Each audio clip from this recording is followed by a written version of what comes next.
जय हिंद दोस्तों। स्वागत है आप सभी लोगों का एक बार फिर से आपके अपने YouTube channel A to Z ज्ञान में। तो आज इस वीडियो में हम देखने वाले हैं बौद्ध धर्म।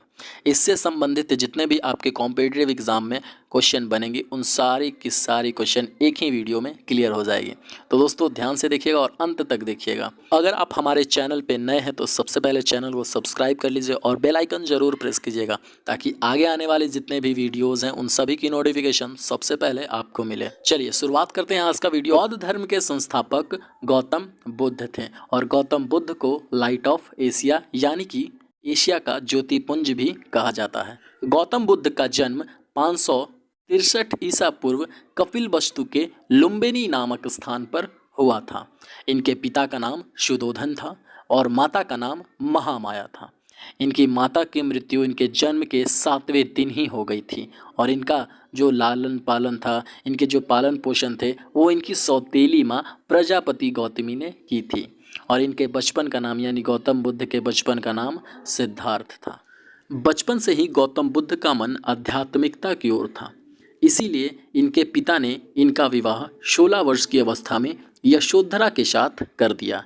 इनके पुत्र का नाम राहुल था और अपने साम्राज्य में भ्रमण करने के दौरान उन्होंने व्यक्ति जीवन की 4 अवस्थाओं को देखा। पहली अवस्था में व्यक्ति को देखा एक बूढ़ा व्यक्ति था, दूसरी अवस्था एक बीमार व्यक्ति, तीसरी एक शव को जाते देखा और चौथा एक सन्यासी को देखा, जिसके बाद उनके मन में वैराग्य उत्पन्न हो गया। सांसारिक समस्या से व्यथित होकर सिद्धार्थ ने 29 वर्ष की अवस्था में गृह त्याग किया, जिसे बौद्ध धर्म में महाविनिष्कर्मण कहा गया। सिद्धार्थ गौतम बुद्ध का ही नाम था, पहले बता चुके हैं। 29 वर्ष की अवस्था में घर को त्याग दिया और बौद्ध धर्म में इसे महाविनिष्कर्मण कहा गया। ज्ञान की खोज में बुद्ध इधर उधर भटकते रहे, फिर इन्हें अलार कलाम मिले जो इनके पहले गुरु बने। इन्होंने अलार कलाम से सांख्य दर्शन की शिक्षा ली। इसके बाद महात्मा बुद्ध ने अपने 5 मित्रों के साथ सारनाथ के वन में लगभग कई वर्षों तक कठोर तपस्या करी। इसके बाद महात्मा बुद्ध ज्ञान की प्राप्ति के लिए चले गए। कहाँ चले गए? गया। आगे बढ़ते हैं। बहुत ही कठिन तपस्या के बाद 35 वर्ष की आयु में वैशाख की पूर्णिमा की रात निरंजना नदी के किनारे पीपल वृक्ष के नीचे सिद्धार्थ को ज्ञान की प्राप्ति हुई और ज्ञान की प्राप्ति के बाद सिद्धार्थ बुद्ध के नाम से जाने गए और वह स्थान बोध गया कहलाने लगा। बुद्ध ने अपना प्रथम उपदेश सारनाथ में दिया, जिसे बौद्ध ग्रंथों में धर्म चक्र प्रवर्तन कहा गया और उन्होंने यह उपदेश पाली भाषा में दी थी। बुद्ध ने अपने सर्वाधिक उपदेश कौशल देश की राजधानी श्रावस्ती में दी थी। ये नोट कर लीजिएगा, बहुत इंपॉर्टेंट है आपके एग्जाम के लिए। चलिए आगे बढ़ते हैं। महात्मा बुद्ध ने 4 सत्य कथन कहे। पहला कथन है क्या? संसार दुखों से भरा है। हर दुख का कोई न कोई कारण होता है। सभी दुखों का सबसे बड़ा कारण इच्छा है और इस इच्छा पर नियंत्रण पाया जा सकता है। बौद्ध धर्म के त्रिरत्न हैं। पहला बुद्ध, दूसरा संघ और तीसरा धम्म। चौथी बौद्ध संगीति के बाद बौद्ध धर्म को 2 भागों में बांटा गया यानी बट गया। पहला आपका हीनयान और दूसरा महायान। हीनयान में वो लोग आते थे जो बौद्ध धर्म की प्राचीन रूप थे। यह कठोर मार्ग है और इसके द्वारा कम लोग निर्वाण की प्राप्ति कर सकते हैं। यह बुद्ध का अलौकिक गुण वाला सामान्य पुरुष मानते थे। महायान वो था, इसमें नवीन रूप है।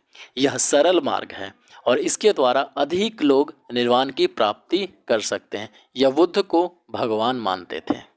ठीक है, एक तरफ बुद्ध को सामान्य पुरुष माना जाता था जो कि हीनयान आते थे और महायान में बुद्ध को भगवान मानते थे। हीनयान यह बुद्ध के प्रतीकों की पूजा करते थे, लेकिन महायान यह बुद्ध की मूर्ति की पूजा करते थे।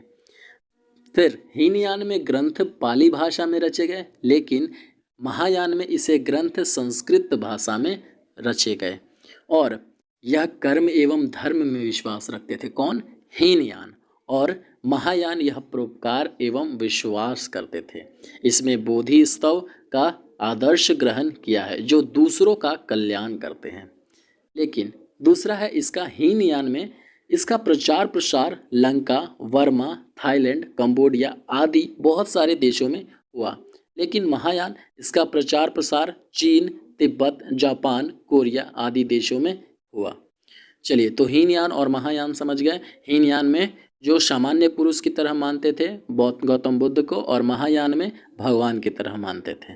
बौद्ध साहित्य त्रिपिटक ये मूल रूप में पाली भाषा में रचे गए थे और इनकी संख्या 3 है। विनय पिटक, सूत पिटक और अभिधम्म पिटक, ये 3 त्रिपिटक थे। पहला विनय पिटक, इसमें भिक्षु एवं भिक्षुनियों के आचरण संबंधी नियम है। सूत पिटक, इसमें बौद्ध धर्म के उपदेश संकलित हैं। तीसरा अभिधम्म पिटक, इसमें बौद्ध धर्म के दार्शनिक व्याख्याएं दी गई हैं। इसका सबसे महत्वपूर्ण भाग कथा वस्तु है। ठीक है। जातक कथाएं ये मूल रूप में पाली भाषा में रचे गए हैं। इनकी संख्या 549 यानी 549 है। इनमें बुद्ध के पूर्व जन्मों की कथाएं हैं। जातक कथाएं में बुद्ध के पूर्व जन्मों की सारी कथाएं हैं। बुद्ध चरित्र, इस रचना को संस्कृत भाषा में लिखी गई है। अश्वघोष द्वारा रचित यह एक महाकाव्य है। इसमें बुद्ध का जीवन वृत्त एवं उनकी शिक्षाओं का वर्णन किया गया है।